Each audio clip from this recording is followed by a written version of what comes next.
শামীম হোসেন পাটোয়ারির ঝড়ো ব্যাটিং সামলেও উমর জাহির নৈপুণ্যে সিলেটের বড় জয়। ১২ বলে ঢাকা ক্যাপিটালসের প্রয়োজন ৪৫ রান, উইকেট বাকি ছিল মাত্র ২টি। কঠিন এই সমীকরণে একাই লড়ছেন শামীম হোসেন পাটোয়ারি।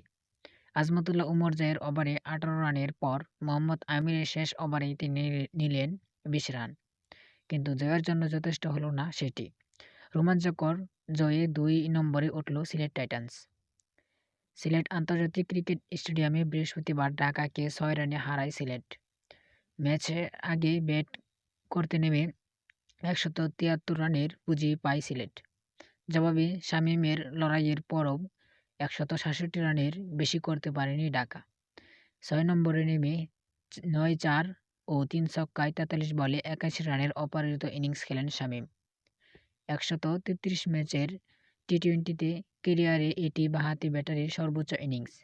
একই সঙ্গে এই ফরম্যাটে ২০০০ রানও পূর্ণ হয়েছে তার।